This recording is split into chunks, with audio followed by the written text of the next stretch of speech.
My dad used to say, if you don't like them, they shouldn't be on your team. But if they're on your team, good or bad, you better fight hard for them. Michael Pappas is the CEO of the Kai's Company, a nearly 100-year-old family-owned brokerage founded in 1926. Under his leadership, Kai's has acquired more than 75 brokerages, merged with Illustrated Properties, and now oversees more than 50 branches. Over 4,000 agents, doing somewhere about $8 billion in sales. Carrying forward the Pappas family legacy, Christina Pappas now serves as president, leading the fourth generation of this remarkable company, a rare achievement for any family business. You embraced it. We had a great foundation, Ken Kai's, great mentors. He was a man that said, give to the world the best you have and the best will come back to you. My dad pounded in, like you said, do always what's right, above and beyond. All you have is your reputation. So there were they've always been charitable. The company originally was founded, gets 10% of its profits back to charity. So in this new world, it wasn't a new thing. We've now shared that where we match $1,000 with our agents in any community event. Christina wants to do 100 events this year, and she's close to doing that. Together, Mike and Christina represent not just business growth, but a deep commitment to people, community, and industry leadership. Now sit back, relax, and enjoy this powerful interview with Mike and Christina Pappas. Good morning, good afternoon, wherever you are in the world. We're glad that you're all here. I want to do just a little intro about the Kai's Company, Michael Pappas and Christina. For those of you, who don't know who they are, then you've been under a rock for quite a while. But just to give you some great background, the Kai's Company is going to next year. It's going to be 100 years old. It started in 1926 by Ken Kai's, and then Mike's dad, Ted Pappas, he had purchased the company in 1969. Michael joined as a sales associate, which I would have loved to see what you look like in 1980 when you joined it, Mike. And then in 1991 became the president. Now, under Mike's leadership, this company has just exploded with over 75 independent acquisitions, along with Mike, I know in 2016, Illustrated Properties, which is a huge merger. That's congratulations again on that. But, the company now is 50 offices in Florida, over 4,000 agents, doing somewhere about $8 billion in sales, which, Mike, I may ask you for a loan later on. And in addition to all that they have, in-house mortgage lending, title, insurance, property management, commercial, luxury division. And Mike is one of the founding members of the leading real estate companies in the world, which is really awesome. Now, what I'm real impressed about is that this is now going into the fourth generation of a family-owned business. And Mike, I looked into that with Christina. Last minute guess. I'm so excited that Christina's here. I was in tech support. Christina was setting me up, and she says, "Are you set up for this?" I said, "Yeah." Turn out she said, "It's a national deal. This is Darryl Davis," and she was setting me up, and we started talking to Darryl. Darryl goes, "Can you join?" So Christina, I'm here. I'm so glad that you're here, Christine. I did some research that the fact that you're fourth generation, that puts you into like the top 3% of family businesses that make it to fourth generation, which, it's just incredible. And I know also you guys do tremendous work with charities. But I'm going to just quote something that you actually, Michael, you said in the Miami Today News. You said that it's about more than just real estate. It's about taking care of people in community. And that's why you're so actively involved in charities, which is really awesome. It says something about you and your character.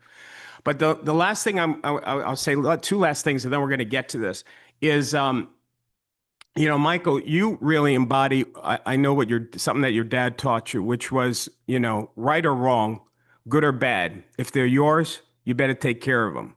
Well, you're good. That's exactly right. Well, you embody that, Mike. You really do. This is why you have such a powerful. You got to fight for your people. My dad used to say, if you don't like them, they shouldn't be on your team. But if they're on your team, good or bad, you better fight hard for them. Exactly. All right. And I'm going to say one last thing, and then I'm going to go to my questions. Because I was thinking about this and thinking about, what you've you and now Christina have done. You know, with the thousands of agents that you have, you guys make a difference in their lives. Right.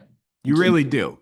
And it's not just them though, because it's them and their families. And I know you know this, but I want to acknowledge you publicly that because of the work that you do and the contribution that you've made to your associates, it's a ripple effect to all of the families, the buyers and sellers. The difference that you have made in people's lives is countless.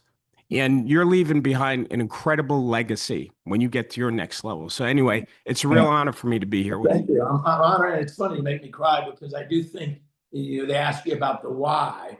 And I always say that. And people, even now, I didn't really get it when I was younger. You thought you were going someplace, you're going to get there. And it really is the journey toward excellence along with a great team and supporting it. If you don't get a thrill out of agents, yesterday, I went to our Illustrated, our headquarters, and somebody did a $28 million deal and we were celebrating it. I mean, there is a thrill in the lives of each individual to see that and be a part of it. I think we're quite blessed and quite honored.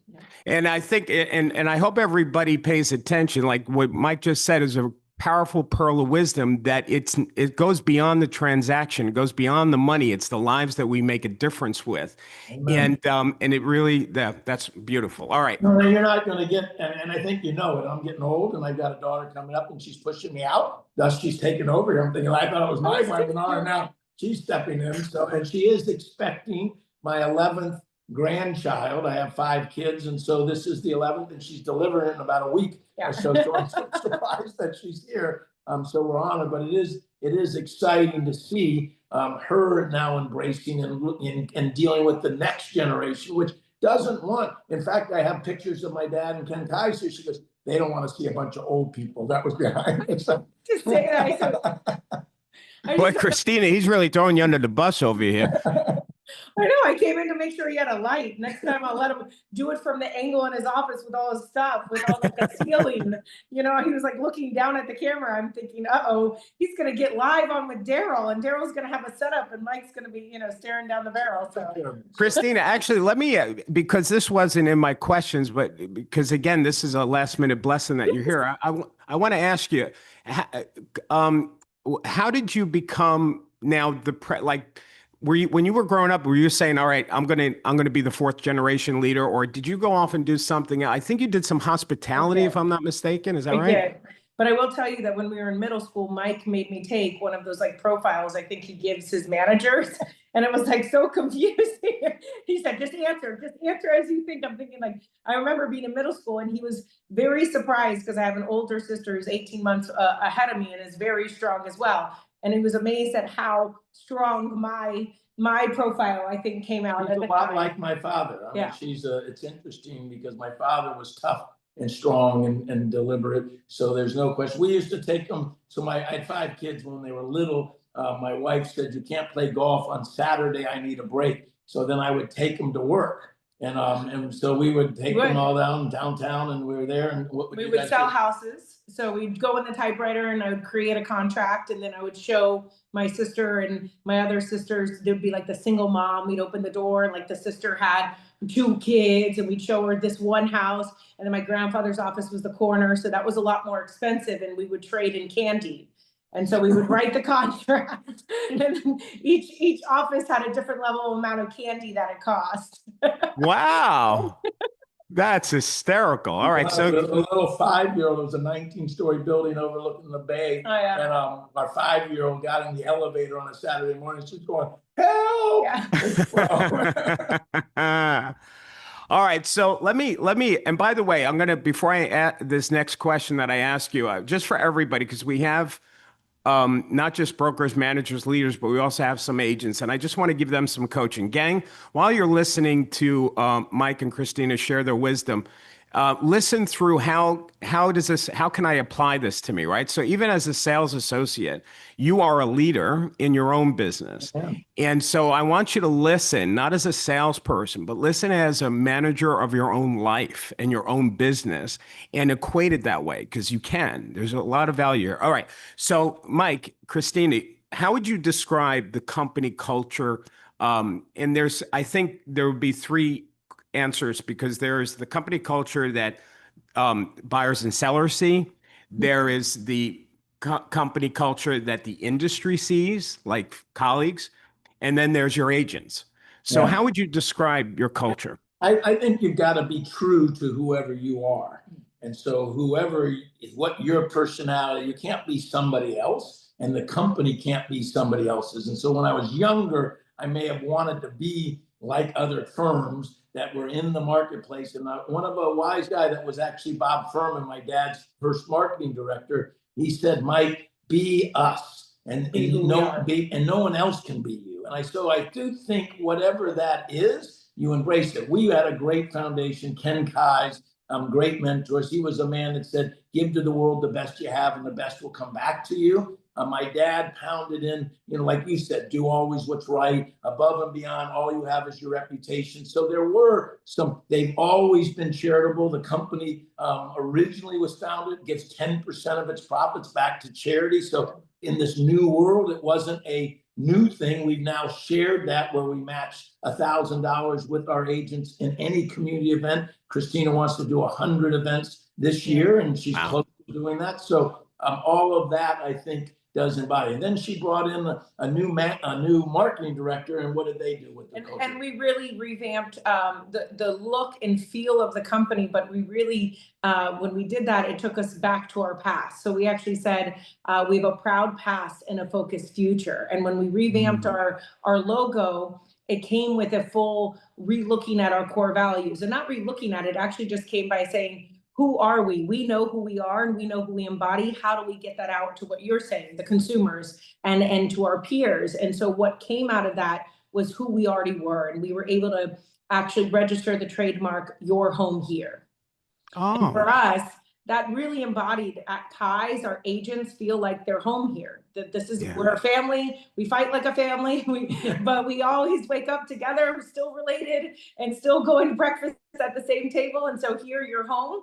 For our consumers, it resonates with them that they're able to say, hey, I'm home. This is either that home in front of the home I'm looking at today is I'm home here with my agent. I feel home. And so it's really one of those taglines that really just, we felt embodied us. And so it wasn't a change in what we were doing, but really just a full embodiment. You said that. So they wrote the mission to empower Florida's future through real estate services, guidance, and a heartfelt commitment to our community. So it really isn't about the transaction. You said it. We have another one, what you say, always do what's right. Was one of them. We had 9 core values. You're here first, but more so than I think at the end of the day, my dad used to say, your commitment to those agents is are they better off after they've been with you than when they got there? Yeah. And so if they're not growing, and we've had some branch off, do better things and look their way. So really, how can we help each individual maximize their full potential and accomplish what they want to accomplish? And if that aligns with us, then it's a great mix. Well, that's brilliant. Now, I when you guys rebranded your logo and the color is in the look, I want to talk about that for a second. It wasn't on my questions, but what was the impetus or the seed that said, all right, we're going to rebrand? Was it the logo? Was it the colors? Was it the communication, the messaging of the company? Like, why did you change? What started that thought process to change? So it's funny because we've had, we don't have the same answer. We've got 4 logo changes in the 100 years, but similar. I probably diverted it, trying to be more, remember the internet came in, so our last look and feel was more modern and our people actually, and we changed the colors dramatically. Christina came back in and really did the homework with Madeline, which is our CMO, which is superb. She's really brilliant. Read all the reviews, talked to all the people, got to the consumer, and then in a sense found the essence of us and felt like the heritage was critical, but these core values were there, and then they matched the look and the feel to our culture. And so it really was a backwards deal rather than a forward deal. And really what started it is what you started with at the beginning is we're walking into 100 years. And so that's monumental. I mean, for a Florida firm, anybody There in was Florida. swamp and alligators and mosquitoes here. And so we wanted to make sure with the message, it started truly just around messaging and community feel of how do we message this out to our community, to our consumers and Florida in general. And then it really took us back to, all right, do we have the right logo? Do we have the right touch feel that everyone is connected It's to? never the expectations on all the logo and changes never ends up where I thought it was going. And so the process of understanding who we are and what you're trying to do and then create. So so what she did is and they've got all of Florida feel. We got handwritten drawings. We got old maps that are behind the scenes. So it kind of embraced what we are, who we are, different than everybody else. So again, not trying to be anybody else, but embracing our heritage, our location, and our style. And then bringing in that dark green really embraces the trees you see behind us and that Florida Everglade green that you see all over Florida. And so I think that she did an incredible job, but it had really just been prompted with, are we on the right track to launch into our 100-year anniversary? And if not, let's figure out what that might look like. And we got a trademark with your home here. Yeah. Who would have thought that? I didn't even That's awesome to begin with, but that was good. Now, you said about your core values. I'm always shocked at how many leaders and even agents, they don't have mission statement, core values. Talk about that just a minute. So you guys actually have these core values. I think again, what was interesting is our people have been there 20, 30, 40 years, a lot of them, and we really are honored and blessed. And I feel like we're stewards. I'm a son. So I'm an SOB. You guys have heard that, the son of the broker. So you feel responsible to make sure you don't screw it up, let alone and improve it. A little bit. You get both sides of it. But along that way, I think when you say what were our core values, we were probably living them, where we were doing the community work, we were doing charities, we were engaging with our associates. Having fun. But then she was able to articulate and put it in writing, and I think then that embraces it, and so it kind of brings back for new people. But one of the deals is enjoy the journey. Yeah, that's one of our core values. We embrace fun and creativity because loving what we do makes every day a pleasure. And then, so it's not about necessarily getting there, but along the way we better be enjoying it because it's not good. All of a sudden we're going to be dead, and you're going to say, "What did I do?" And Darryl, right, as you know, with any company, it's not just about having them, but then embracing them in the office and in every day and life. And when our managers are speaking to recruits, how are we embracing them, not just stating them, but B, also letting our current agents and future agents know, hey, we want you to grow beyond limits. We are here to be champion of communities, and we are here to thrive together. It's all, like Mike said, it's all been things we have been woven into our core, and now we just have them on paper with a great backing. She's cleaned it up. We actually say we give you a warm welcome, a family feel, and a winning culture. That's our promise. We want to win. We want to we want to grow. We want to do well. And so my dad used to say the great athletes, if they're on here, great salespeople, if they jump over 6 foot, they finish up and they come back, raise it to 6'1". Yeah. Everybody, the great ones are never satisfied. Yeah. And I think I think people are just watching you guys together and share. I'm sure people are seeing that it's who you are, right? As a family, committed to fun, making a difference, contributing to others, and real estate is merely the vehicle to express that. Exactly. Yeah. But we are, you said it, and I don't think we can belittle it all. It transforms communities. When you sell a home, every statistic, everything you say, the net worth of an average homeowner is $400,000. The net worth of an average renter is $10,000. You're transforming lives. We're trying to get people to buy homes.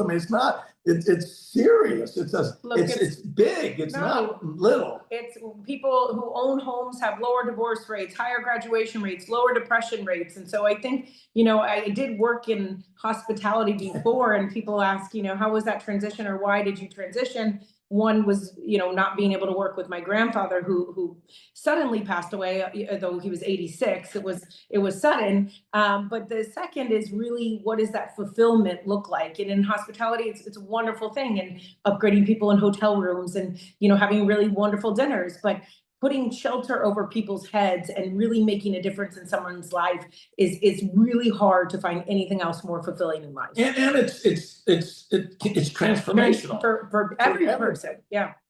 I hope you guys what we do, I think, in sales, I always say this, you can sell anything. You can sell, if you like sales and the people you're on the sales, you can sell copiers, you can sell phones, but you're selling real estate. And what better way? And then we found investing in real estate, that combination, wow. I mean, I don't know anything else, no inventory, no overhead, upside. But yesterday, we had a $28.5 million deal with the Russos. I mean, you start putting 3% on that sucker, that's a lifetime of earnings for most people. And so to have that opportunity to be able to do that type of business and earn that type of money is quite amazing, with 63 hours of schooling. I mean, a couple tests, and you got an entry fee ticket to play the game. What a great game to play. I just want to highlight for everybody watching how powerful what you all just said, and then we're going to go into a different topic. And that is, gang, when you have a vision that's bigger than just the transaction, when you see that what you do is much bigger than that commission check or that closing, it helps you deal with the highs and lows of real estate. And you can see from these two that who they are is just passionate about making a difference in people's lives in the space of real estate, and powerful. All right, let's jump to a hot topic to get your opinion on this real quick, and that is the CCP. So, that sounds like a Russian mafia or something. It sure does, doesn't it? So the clear cooperation policy, where is the company's stance on that? Do you feel that that's NAR overstepped? Do you think it's a good thing? Do you support? What's your thoughts on that?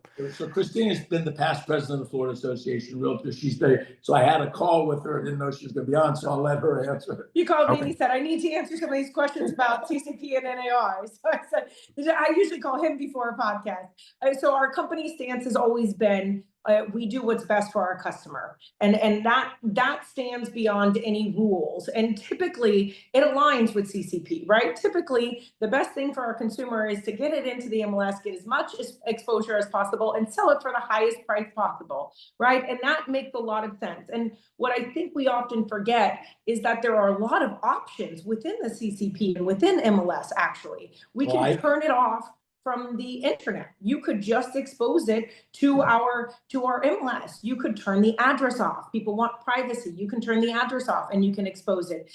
You can speak to your customer. You can get the property ready to actually get delayed marketing, and you can get the property all ready. It doesn't mean I have to go take a listing tomorrow. I put it in, which is what it's kind of been changed and really pushed down everyone's throat, that they have no choice. They have to do it this way.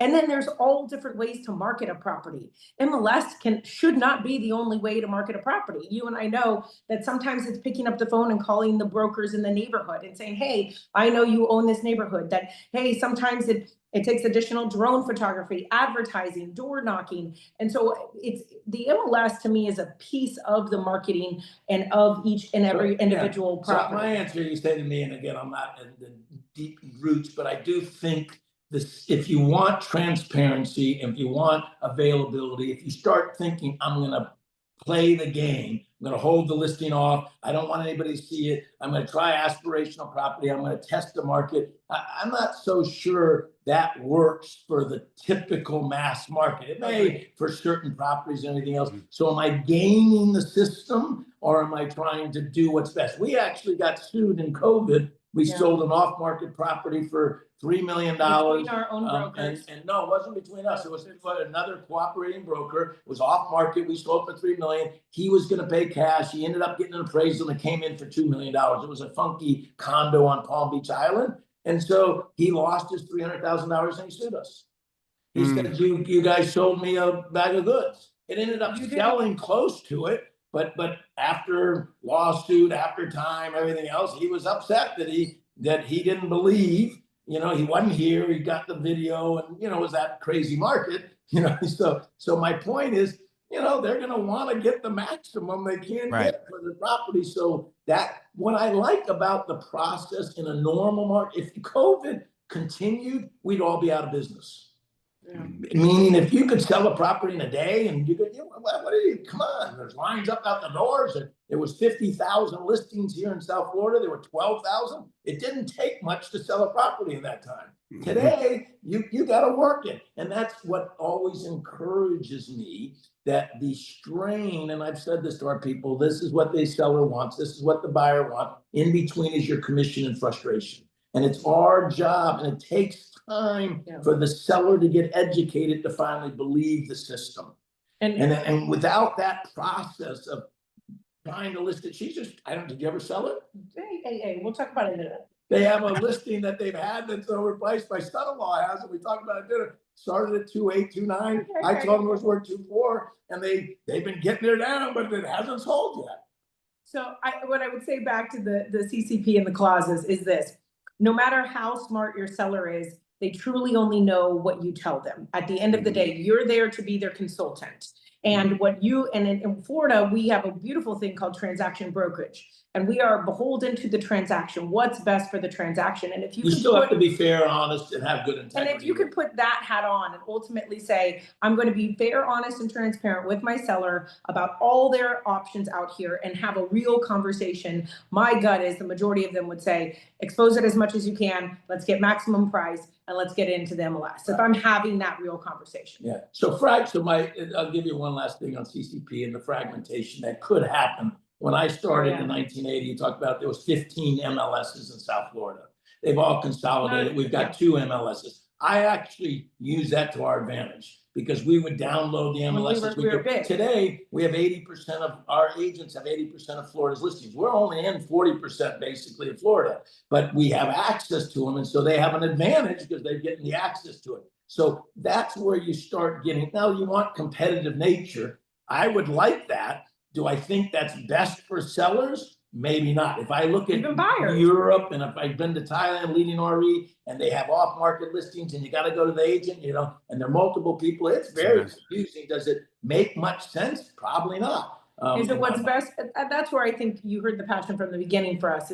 We're about our communities and giving back. And is it what's best for our buyers and sellers to have that fragmentation, that confusion? It's a confusing process. Lots of money has been spent in tech to disrupt us, and yet we still need people to help people decipher that. And so if the more fragmented you get, the more confusing it becomes. It may be a moot point. If AI takes over and it's going to be able to search everybody's deal on, maybe MLSs aren't going to be here. There you go. The whole thing. So it doesn't matter. We're going to have flying cars and cars that drive themselves. So we're going to have to adapt to all that in the future. There you go. All right, so let's jump to, because something that you said I want to highlight about the market and how it's shifting, which Mike, you were touching upon that with the listings and stuff. So, and I know Florida is really getting their teeth knocked in compared to some other parts of the country. So I know there's agents especially that are concerned, like when I do the coaching, they'll say, Darryl, I have this listing, it's not selling. I say, how long has it been on the market? It's been on the market for 3 days and it hasn't sold yet. So they're coming off of that COVID time where things were selling hotcakes. So what do you say to the agents that where we are and the brokers and managers about where the market is going and how do we navigate this new reality? So I think everybody knows that the process, what makes it, I was worried when the internet came out in the business in 96, 97. I thought we were going to get disintermediated. And I was really worried about that. I've seen everybody, billions of dollars trying to disintermediate the agents. Haven't seen that work. Remember Open Door and OfferPad, we're going to go direct to the consumer, and Zillow tried it and Redfin tried it, and Redfin's going to pay their agents salaries and we're going to get great things. But no model has been up. This is basically a contingent fee based performance business. So if you understand that in your mind, that I'm getting paid better maybe than normal if I perform, but I do work for nothing if I don't. It works for the seller because and the buyer because it's built into the transaction. They're not really paying it. They are, but it's built into the financing and everything else. They're not having, like a lawyer, we've been through this NAR lawsuit. You don't want to see the law bills that we get, but they don't seem to matter. They just keep sending them to us, and they're big bills, and we got to pay them. I don't see the Yeah, even if they lose, they still get paid. Consumer wanting to get bills from us and say, "Oh, you didn't sell me a house, and pay me." So I think if it's a contingency fee basis, usually, and it's unique to the seller, unique to the buyer, and unique to the house. So that is the really differential, that you can't cookie cutter it, and it takes that, you don't really know the value. So I need to test the market. I need to put it out there. I need to communicate. And the sellers I've never, 2 years, 2005 and 21, when I thought sellers were in love with us because they got more than that. The other 43 years, every seller we've ever sold probably was somewhat disappointed from what they got.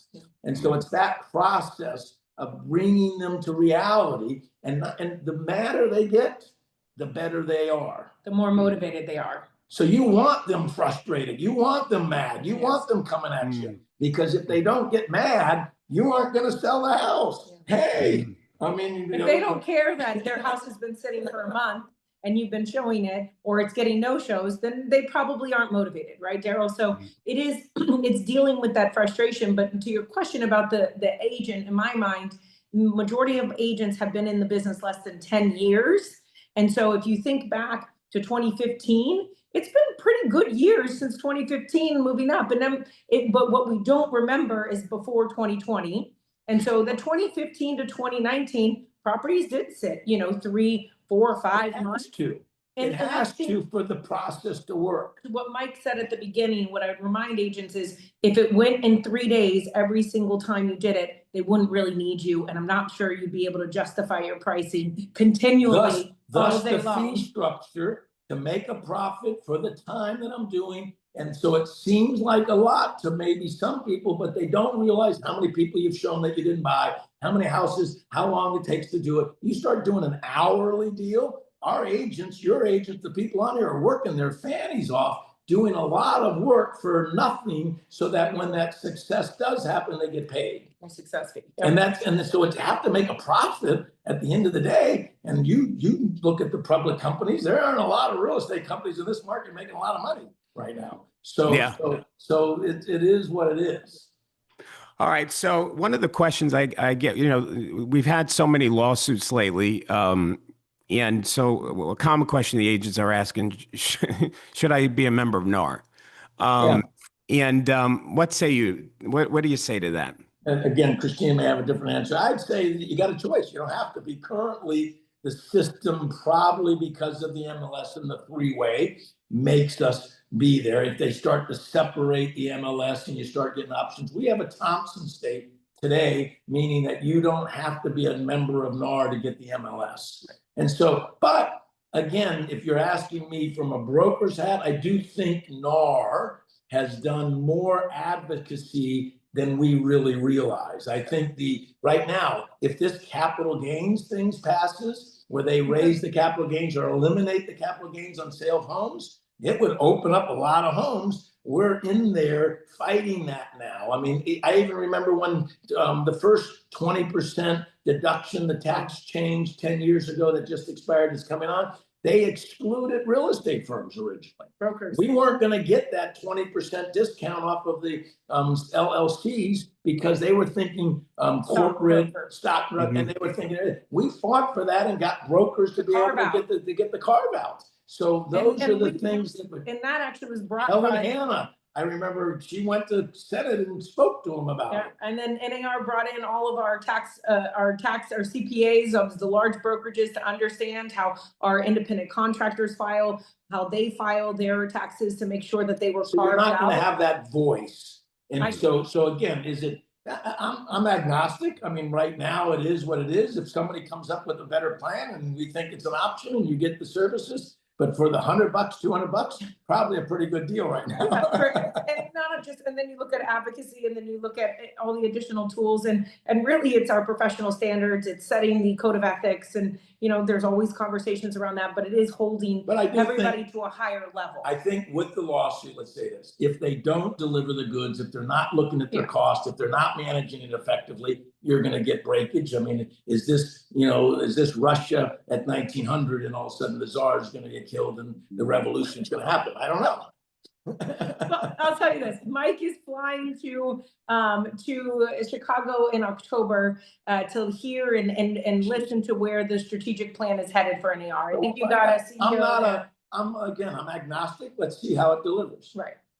All right. So now, what are you folks doing, or what advice would you give for brokers and managers about, given what's happened in the past 12 months with some of these lawsuits? What are you doing, or what should we do to protect our businesses better from a legal standpoint?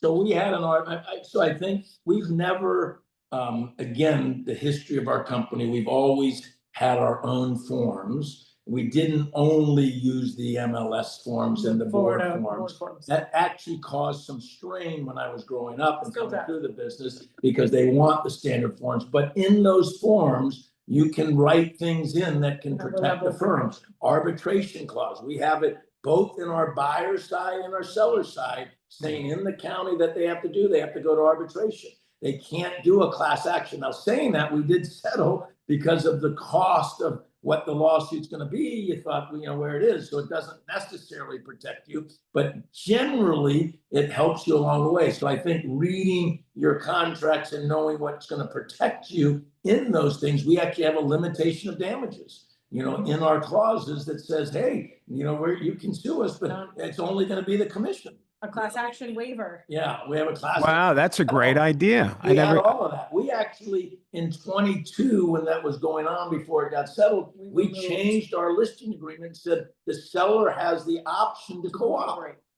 So we said, okay, this looks like where it's heading. So I think what we need to realize is the rules is kind of like what we started with our culture. Our culture sets who you are. The rules don't set who you are. The market will set who you are. And let's let the market run. And it probably is not going to look that big a difference than what it does, because it's not like we created it. It's because that's what works. And then I'll say this. Does that make sense? I think absolutely. That was brilliant.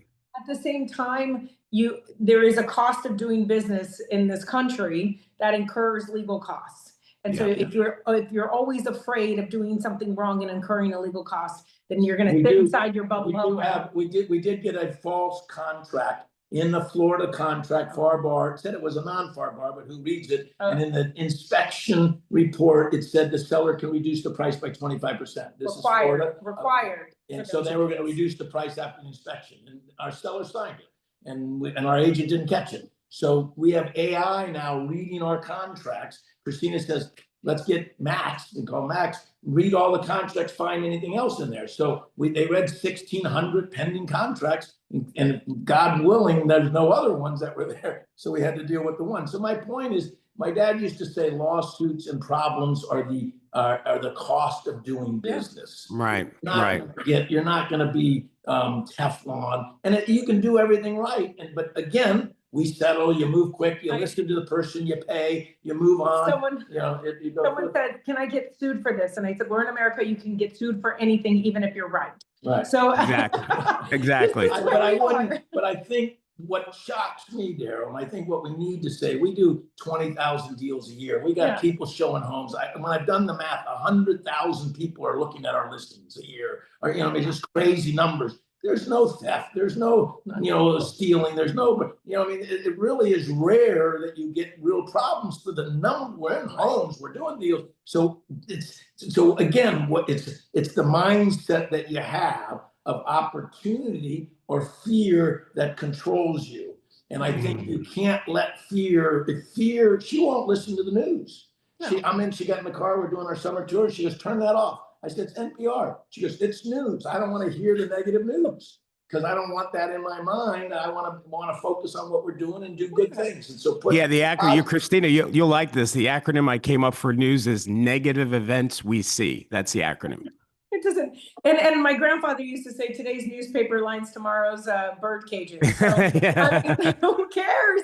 You know, I'm like, I can't control it, and I like to control things, so I got to turn it off.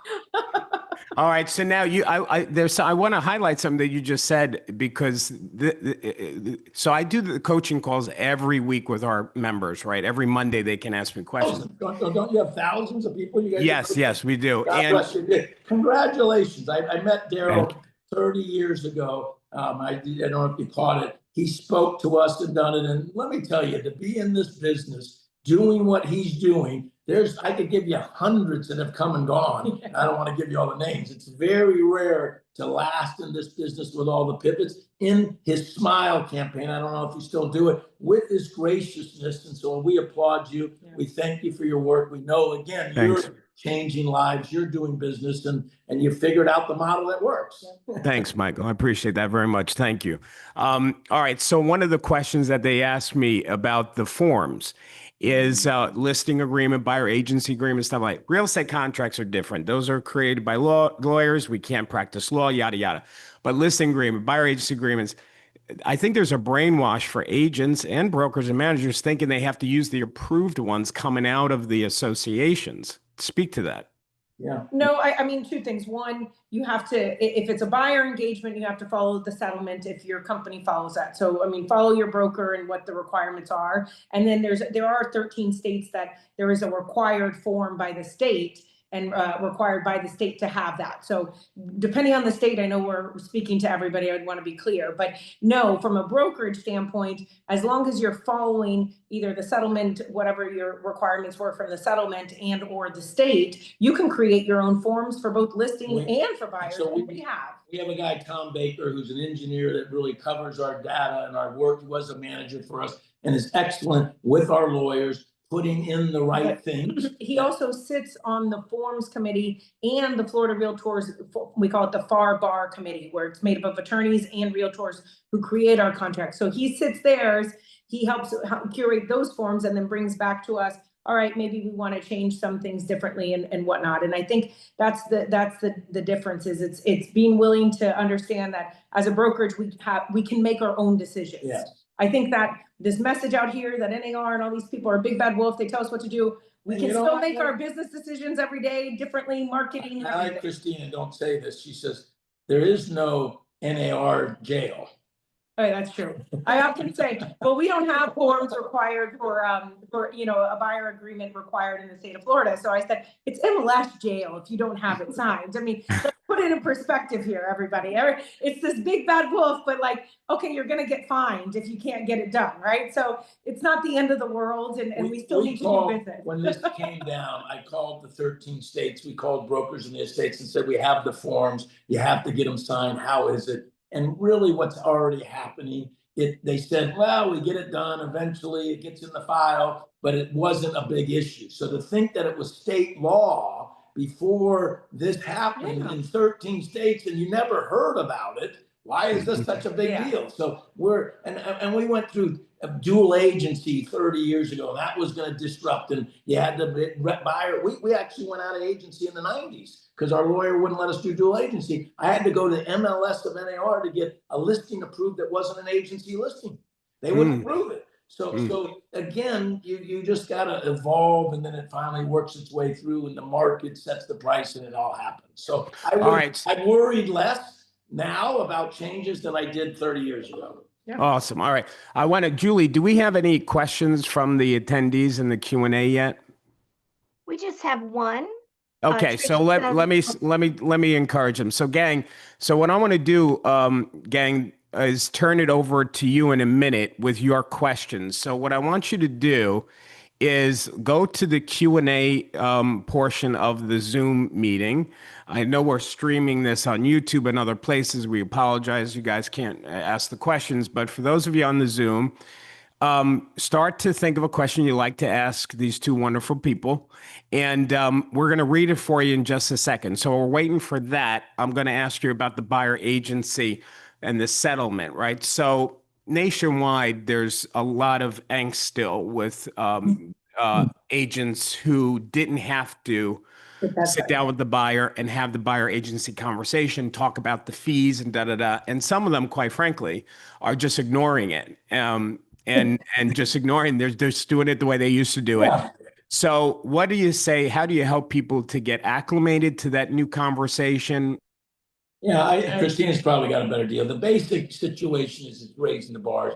For some reason, there's a difference between probably a buyer agent and a listing agent. The listing agent has to get it signed, has to say, you got to pay me. In the history of my 45 years, you kind of felt like you were working for free for the buyer. You weren't, because that wasn't it. So it's a mindset shift that you now need to make a listing presentation for the buyer. And you need to have the same preparation, information, packaging. We have a buyer's guide 20. You do a lot for the buyer. They're not aware of it. And again, it's built on trust. I mean, if you don't have the trust of the client, you're not going to get them to make a commitment. But I'd rather at least go through that process. And it may not happen just like you don't get the listing the first time sometimes. It may take a process along the way to get it, but eventually it would probably make us all better for the consumer to know that the compensation that you're getting is built into the system and it's being paid. You wouldn't, I said to my daughter, I went on, when I got married in 1980, I went to St. Thomas and got on this horse and buggy, and we were in love, and the horse and buggy drove for not an hour, 100 feet, and the guy got out, this is 1980, he goes, $100. And I go, $100? So I said a mental thing, never do anything that you don't know the cost that you're prior to doing it. So that's kind of where the buyer, and we're finding buyers are good with it. They're paying the difference. They're saying, we like you and we'll pay the difference between what our agreement says and what you receive. So I think, again, it's probably the agent doing this rather than the agent coming in going, geez, what I'm doing is I have great value in what you're going to do, and we're going to be negotiating this, and I'm going to be working for you, and you're going to probably save the money in my negotiation skills along with the way. I would say that, Darryl, and I think it's just the shift in the buyer agent mentality. I said when we started the training on this over a year ago, when we started in March of last year, you've worn this hat in a listing. You're wearing it now as a buyer's agent. You've overcome every objection as a listing. Well, can you lower your commission? Can we do this? How do I get out of it? What if I'm not? You had all those objections in a listing presentation. You had to be prepared for a listing. You had to know the market. You had to understand what they wanted. You had to listen. You had to overcome their fears, their worries. And we should have been doing that with buyers. And we probably would have been better as buyers agents, even if we didn't have the form, if we did that. And so it's really just changing that mindset. And then what we're finding, Darryl, and you probably with the ones you coach, the good ones are saying, I'm getting paid what I'm valued because I've made my buyer a partner in the process. She said, I make more money as a buyer's agent today than I've ever made in my 20-year history. And they're saying, we're not letting the seller dictate my value. Right. Exactly. That's what we've been telling our power agents is that before the settlement, you had the listing agent telling you what you were worth, take it or leave it. And now here the buyer's agent has the power to say, no, this is what I'm worth. And go for that. And actually, we're seeing net dollars going up for the agents because. So to me, I do think there's no question that we've been fortunate to have a slowing market with this transition. Yes. If it was the and we've seen in a hotter market, commissions are flexible. In a stronger market, it's harder to keep the value. In a slower market, it's easier to get a value. I mean, if you look at the evolution of the commission rates, it's economics 101. That's what we said about the whole lawsuit. It's always built into the market, and it's not a fixed thing. It's built into where the market is headed, and you know what that looked like in COVID. Commissions look very different than they do now, and so I think to the point of the buyer's agent, it's flipping the switch and realizing, this can be a huge positive thing, not this. Oh, I don't want to talk about my value. Let me say this. I'm 9 months pregnant. I deliver in a week and a half, and I go to the doctor often because of my age. It's a geriatric pregnancy, which is a really fun word. But every time I go, they tell me, okay, $200 for the sonogram, $300. They never say, are you okay with this? It's going to cost this much, right? They don't care. You got to come to the doctor if you want to have a healthy baby. So as realtors, we should say, you want to have a healthy, streamlined process. This is how much it is, and this is what it's worth. Okay, let's move forward, right? And it's that mindset that this is what it's going to cost. I'm laughing at the vision of you negotiating with the sonogram person, saying, Yeah. "All right, what do I get for $100? Oh, well, you get a pencil drawing is what you get for $100." Her daughter wanted to take the sonogram to school to prove to everybody that she's getting a little sister. So there you go. That's awesome. That's cute. All right, so let's go to some questions. Julie, and I know some people are not understanding the technology of Zoom and they're still writing their questions in chat. So we'll let that go too. Let's just help these people and read those questions as well, Julie, but I'll let you take it over. Go ahead. All right, well then, if that's the case, Sarah, if you will pull any questions that you see that are not in the Q&A while I ask the ones that are in the Q&A, that would be awesome. Trisha says, looking at the big picture using demographics, please speak to baby boomers who are selling, who are buying second and investment properties and the effect on our business. Yeah, I think I'm a baby boomer. She's a millennial, so it'll give you a little sense. And we have these big debates all the time. And she does. And what was it? What do you guys call us? Oh, geez. No, they had a bad word for this for the baby boomers. No, that's not nice. Yeah, so I won't say it. Right. Hey, boomer. Hey, boomer. So yeah, it's 75 million. You guys know the trust. We're staying. My wife won't sell our house. We raised 5 kids. It's too big. I mean, we should be selling it. She thinks the grandkids are coming back. So there will be a time that does get a shift. And that you are seeing that. So no, I think the real wealth is in the baby boomers. It's skewing the next gen because they don't have it, but there is this transition of wealth that is going to those people. So can you capture that and how do you negotiate that? But I do think motivation of the seller is the same. If we get this tax code change, and there's some talk of it, meaning that you can eliminate the $500,000 to sell your home, I think that will open up the baby boomers opportunities, and you'll see more of them selling with that law change. And I do think, Mike, it's almost better to die and give the kids the house because it's a stepped up basis than to sell the house and pay the taxes. That's the dilemma. And you are seeing a little bit of that decision making now occurring with the baby boomers and their children and what's going to be best.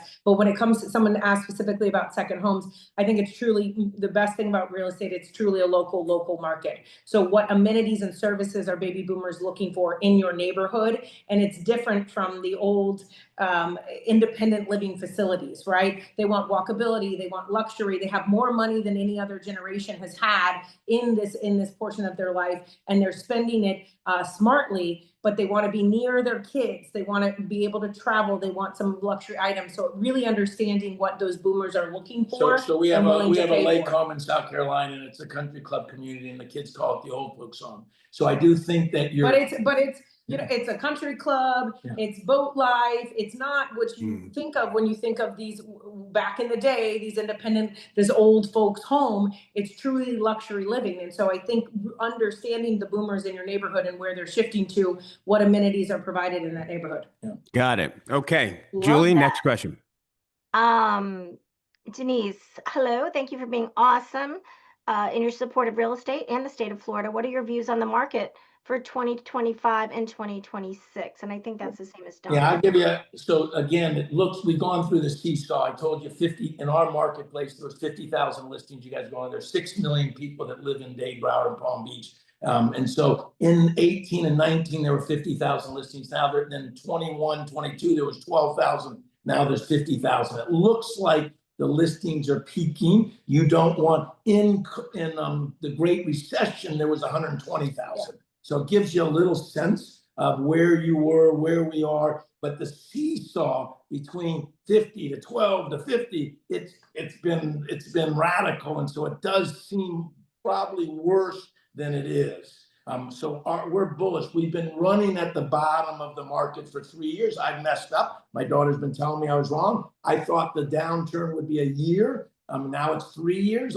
If you go back to 74 and 92, they were a year and a half. 08 was 5 years. So we're into it. I believe that we're right at the turning point, and that and everybody's predicting that 2026 more units. We're only selling 4 million homes a year in the country. And we're normally, if you looked at 2010 to 2020, it was 5.2 million.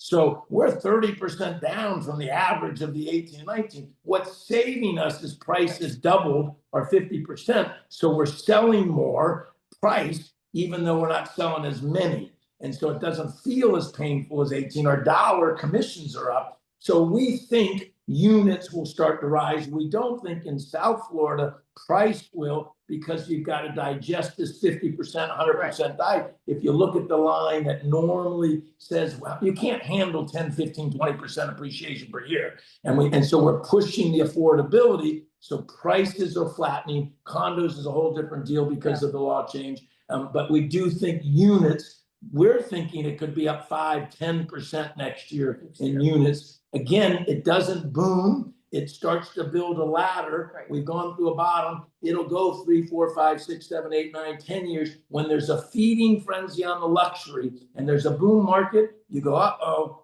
we're starting over. Get ready. The next year or two is there. I may not be around, but I'm trying to make sure she watches those numbers so she saves enough nuts for those downturns that are bound to happen. And I think the rest of 25, you're going to slug it out. I think depending on your market, if it's high season here in South Florida, thankfully, so we will see a nice We're pickup. seeing a pickup.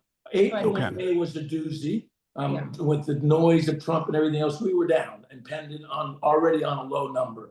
June came back even in our pendant. July was up in our pendant. August is up in our pendant. September's, I thought was up. We're losing a little bit of ground. So I think, again, you're fighting old numbers, but it's not getting worse, it's getting better. And I think as we move forward, the interest rate drop is significant. Our refinances are up. Our loan count is, we just talked to our mortgage company, we'll have the best pendant that we've had in a long time in September. So there's positive, but it isn't gonna go back to 21.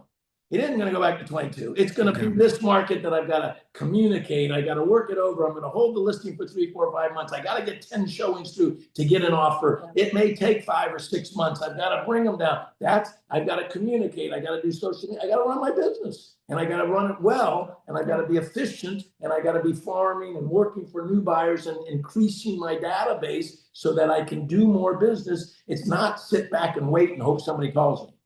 Yep. Got it. Okay, great. Great answer. All right, Jules.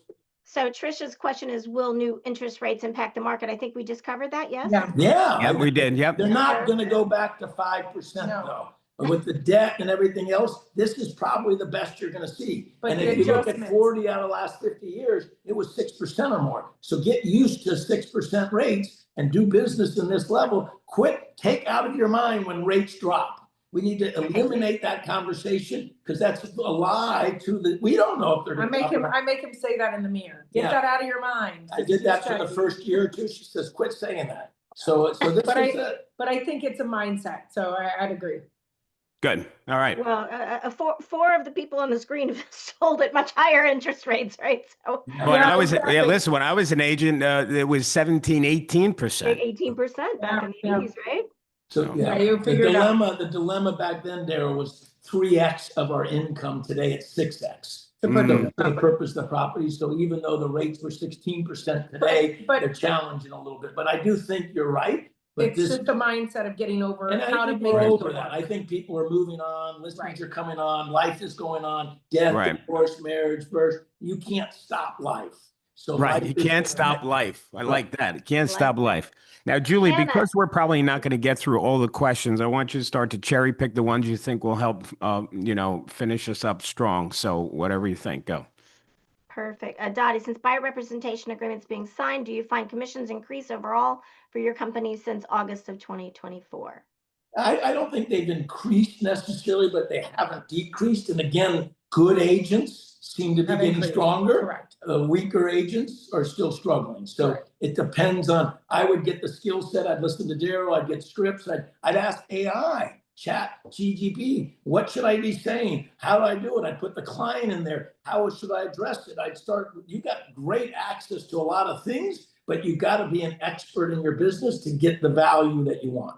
I think that flows nicely into Hannah's question. What do you see the future with AI and agents? So I think you just answered that. Great, Mike. I think we haven't seen anything yet, but I'm not worried, and I could be wrong, that we're going to be eliminated. I think it's going to leverage resources, and it'll help you. We've got offshoring right now, where we've been doing a lot of back office there. Our threat to them is, hey, might take you away, but still that face-to-face, the emotional, the counseling, the guidance. I mean, I look at the Wall Street and the Merrill Lynch agent or rep.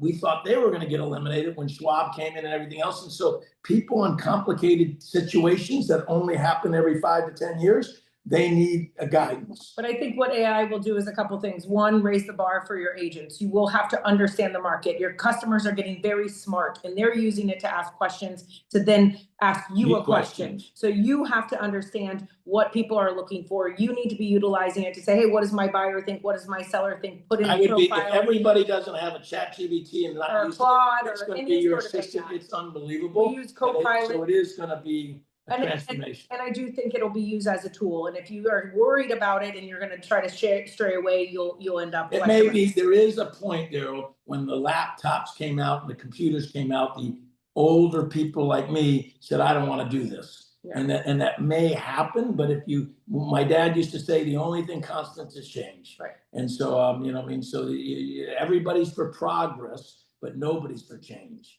And so, absolutely. And then I say our job as leaders for broker managers is to bring people into the future kicking and screaming. And so I think that because our agents don't want change. Don't tell me, don't tell me when something's reading my contract. Don't tell me something, so we've implemented on the back. I think there's a lot of opportunity for back office streamline support to be able for us to go statewide and be able to support. So it's already there. Right. And so you just got to get comfortable with utilizing it as a tool. We think chat or AI will be your assistant. Right, it will. You'll be a virtual assistant. But I think that will make you better and more efficient. And if I'm a good salesperson, like Mike started with sales, and I can create those relationships, I can do a lot more deals. My dad made me sell. Christina sold for 3-4 years. I was managing. I had to manage. I mean, she had to manage. So if you don't know the business, if you don't fundamentally know values and how to negotiate and do everything else, that AI won't help you. Yeah. but if you intrinsically know your value proposition, you can use as a tool. Yeah. All right, so I could probably talk to you guys for another hour, and I actually wish we could. So, but we're going to wrap this up, and I'm going to ask you a question. If each of you take a turn, if you were going to give advice to a broker who is looking, and they could be a small broker or medium size, it doesn't matter, but they're looking to get to their next level to break through, like if they keep hitting a ceiling and they want to break through, what would you recommend? What kind of advice would you give this? If you're a managing broker and owner broker, I think the dilemma now is because of the squeeze on commissions and because of the gross commission down, it's gone down. When I was young, we were at a higher commission not splits, but and payouts are going up. There is a margin squeeze and caps and 100%, a fee based. So you got to know your model. I do think a selling broker that is doing that. So you got to decide, do I want to be a selling person and maximize my own sales? Or do I want to be a coach, consultant, and managing the horses in the pen? And so the question is if you're going to manage the horses in the pen, you need to then grow enough to cover your costs, to do the modeling, to do everything else. It's a lot of work on a skinny deal. And so my dad used to say, Mike, he put his arm around, he says, you're stuck in hind tit on a skinny dog. Sorry. You know what I mean? So so there's not a lot of juice. What was that? I didn't hear it. What was that? No, don't make him repeat it. No, it was pretty good, Christina. Go ahead, say it again. If you're on the farm, he grew up on the farm, you're sucking hind tit on a skinny dog. From a broker perspective. Yeah, so there's not a lot of juice coming. Darryl has some of those things that I regret too, Christina. Yeah. So we're in the same. So the answer, the same adage, 86% of all the problems with the broker can be solved by recruiting. Yeah. And so it's the same deal that I learned 45 years, recruit, retain, and develop, or develop and retain. If you can keep your people in core business, you can do a great job. But there's a lot of demand and it keeps, I don't think we're where we are. This is the journey toward excellence. And if you're not engaging in the future and you're trying to maximize the firm that you are, you may want to get out, because it is coming fast and furious, and scale matters, data matters, information matters. So I think you need to cover all those things. And I know it's cliche, but it's that old school value proposition company culture. It's what you started with, Darryl. And I think that's what we often say, people don't leave companies, they leave managers, they leave people. And so they leave when they're not supported. They don't leave because of the tech. They don't leave. That's all shiny, maybe, but that's the shiny stuff. It's typically the culture, the people. I'm accepted here. I know I'm supported. I know I'm backed. And so from a broker manager, as you're building your team, how are you embedding that in your team? How are you supporting them? We're trying to look, we got people doing 100 million, 150 million. We're saying, how do we help them grow? I mean, otherwise, if they don't see the value in the broker that's maximizing, now you can get to a strip down, I'm offering those services and I'm just going to get a lot of people, but that's not our window. Right. And so our window says, how do we support it? It gets harder as you get larger, because you got to get access to them and make them feel and give them real value, which is what you're doing. And you've seen it. I don't know why we go to church every week. I don't know why, for some reason, go to counseling. I don't think we ever get it. So it does take a community of coming back around. Do you have a strategy? Have you written the strategy down? Do you have your quarterly goals? Do you have a business plan? Do you have a business plan? I mean, that's to the agent. Do I know what I'm trying to accomplish and why I'm doing what I'm doing? If you've got all that, you're going to do a good job and you can compete with anybody. But I think that why is a big piece. Yeah. Why do you wake up every morning, do it? And if you're doing it for a paycheck, you're probably not good. You're chasing the transaction.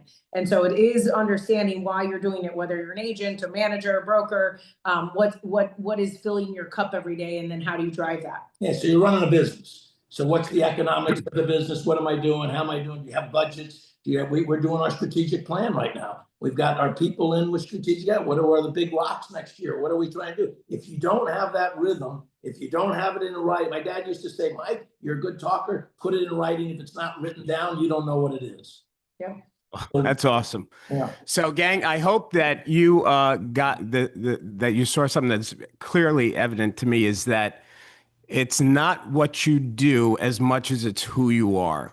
Right. And who these guys are, Christina, Mike, the company, the culture, they attract agents. They attract people because of the culture and because of who they are. And again, real estate is merely the platform to express their commitment.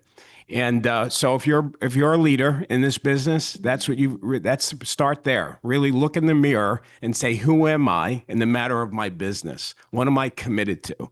And the rest kind of follows. Gang, do me a favor. Could you, all the attendees, could you give some love to Christina and Mike? Tell them, what did you think? Throw it in the chat, not the hearts.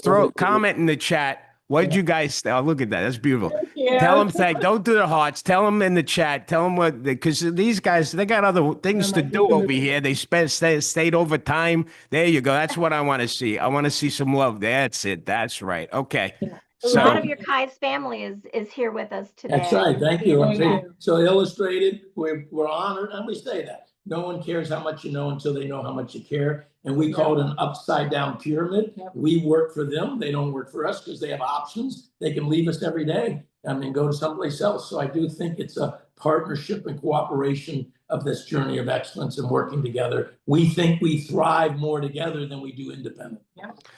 Well, I'm going to just say to you, Mike, I know you've got to be very proud. I am. Very proud of Christina, proud of your company, proud of the mark that you've made. You've made a huge difference in people's lives. And Really. same to you, Darryl. Thank you. I feel the same way. Thank you. Thank you. God bless. Thank you. Go out and get Best some wishes listings. to you, get some Christina, business. on your little one that's on the way. Yes, congratulations, Christina. Yes, very awesome. Yes, And we're I ready. look forward to talking to you guys again soon. All right. Absolutely. Anytime, Darryl. Thanks. Thanks, you. guys. Bye-bye.